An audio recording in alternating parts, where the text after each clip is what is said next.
What's going on, everybody? Welcome back to the Hard Angle Barn YouTube channel. It's a nice, early, peaceful morning today, and hopefully in a couple hours I can disturb that noise with the sounds of SR20 revving and making some turbo spool and choo-choo noises. But right now, it still runs like garbage. It actually doesn't run at all right now. When we were trying to park it last time, I think a fuse popped. It stalled a couple times in a row, and then it just would not restart. It reeked like fuel, so I think the ignition system isn't firing. So we'll have to figure that out, but hopefully today I can fix all these running issues that it has with just these fittings, hose clamps, spark plug tester, and a timing light. Now hopefully that's all this thing's going to need to fix all the little issues that are causing it to not run. And with any luck, like I said, we'll hear it make some boost today. So first order of business, I got to figure out which fuse blew that makes the ignition system not fire. And hopefully it's not like a burnt up wire. It's actually just a fuse. So apparently the S14 just didn't like the jump pack that Jeremy was using to jump start it, sorry, because I hooked up the cables up to it and it started first shot. So we're gonna go ahead now and start doing those improvements I said we were gonna do to it so it doesn't run like this. So the first thing we're gonna solve is all these vacuum issues. We're gonna put this 90 down here in the turbo fitting, right there, so we can get a line to come up here, and then I'm gonna have a T where this line will go to the turbo, this side will go right to here, and this side will go to the factory oil separator, and then this will not have this giant open system anymore. Second there, I forgot the turbo manifold's hot.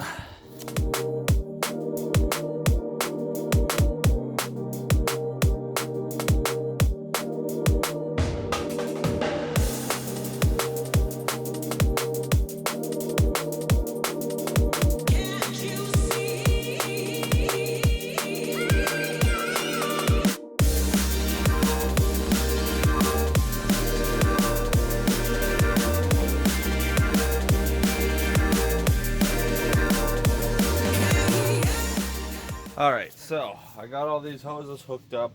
See if this makes any difference. I got the timing light hooked up too, so we can check the timing, because I suspect it's off because we didn't have a spark plug tester before to check it. So we just set the timing based off of how it idled, and we did move it a couple teeth, so I guarantee it's off.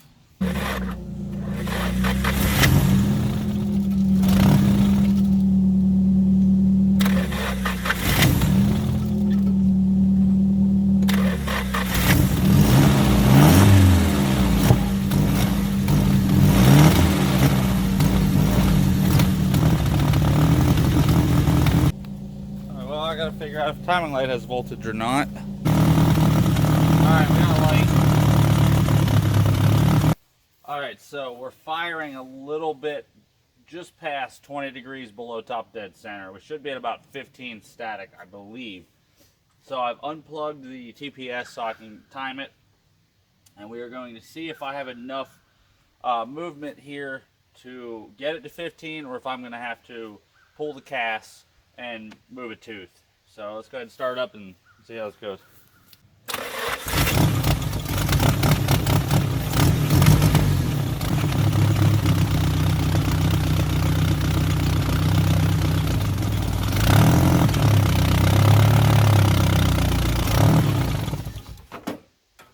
Okay, so we are at 15 degrees before top dead center. I want to correct myself. I said below top dead center. When you're working with timing, you always work with terms in timing. So you don't say like above or below. You say before or after top dead center. So this is before top dead center. So we were firing at 20 degrees previously. Now it's at 15 where it should be. So we actually did have a pretty close timing it by ear. But it's still acting really weird. And the thing that's throwing me for a loop is the very first rev. When you start it up, it'll rev perfect. It's got good power and everything. And as soon as you hit that gas pedal a second time, it runs like garbage.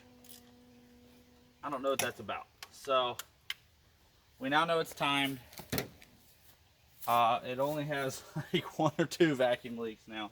I got a cap at 1 or 2 lines. I'm sure that doesn't help. But yeah, it's not running right still. So I don't know, maybe this thing's gonna end up with a Haltech. So the point of rewiring these headlights is so that when you turn on the high beams, the low beam doesn't turn off, they just both come on. So what I have to do, these are the high beam, these are the low beam, is this is the secondary wire for when the high beams come on. I'm going to put a relay here where this is the power that'll turn the coil on, and then it'll switch from this power, from this power to this power wire. It'll keep the low beam on and the high beams will come on. So if I show you right now, if I flick on the high beam's on, the low beam's off. If I turn it here, low beam stays on. So that's what we're trying to achieve.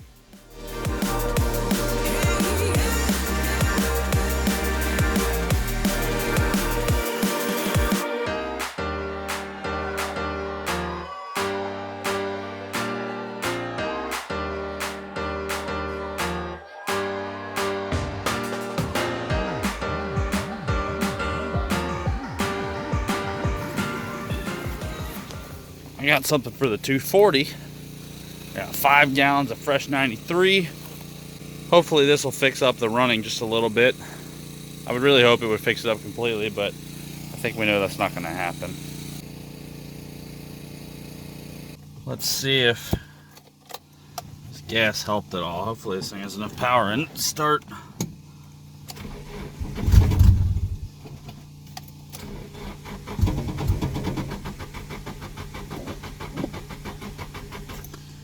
What the frick?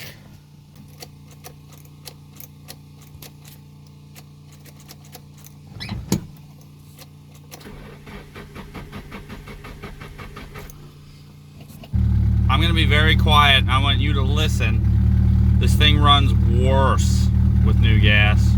I think there's just too many electrical gremlins.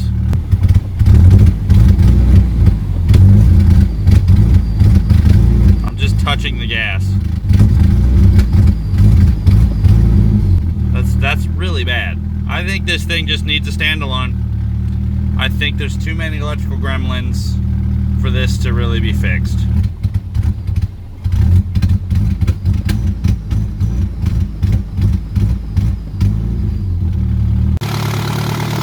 It is finally idling healthily though. But this is not what you want to see when you look under your dash. This isn't exactly ideal, you know? This is what you call an unfinished job. So, again, I'm not sure who's responsible, but just why? Why? Just go to wiring specialties. Don't do this. And also don't do this and then not tell your friends that own the car if it's done or not. We might be getting a little bit closer. I can get it to rev consistently to 2500. Now I can't give it a lot of throttle because it still does this, but it does that at 1500 now instead of 500. Well guys, I think that's about all for the 240 for now. As you can see, it's parked over here in long-term storage with all the vehicles that are either I don't have space for or need much love, or my dad just won't come finish. But me and Jeremy both decided it would be best for the S14 if we just went in a different direction. You saw that wiring mess. We're at the very least going to get a Wiring Specialties Pro harness for the SR to get rid of all the wiring gremlins, and most likely we're going to be getting a Haltech ECU as well. With the stock MAFs and stuff, you never know if they're good. You're getting them off eBay, you're trying to find OEM ones. It's been a pain. This is like the 4th MAF that's been in this car and it still doesn't work. So we're going to get a Haltech. Like I said, most likely we're going to get a Haltech. Replace the MAF with a MAP sensor and it'll run like a dream. We have all kinds of tuning. I mean, it's got Eagle rods in it, so it's got more potential for more power. So as for now, I think it's going to be it for a while. Jeremy's going to need a little bit of time to get funding built up for this. But once it's ready, it's going to be right here on Hard Angle, and we'll have some fun with it. So I hope you guys enjoyed. I hope to see you in the next video, and I'll talk to y'all later.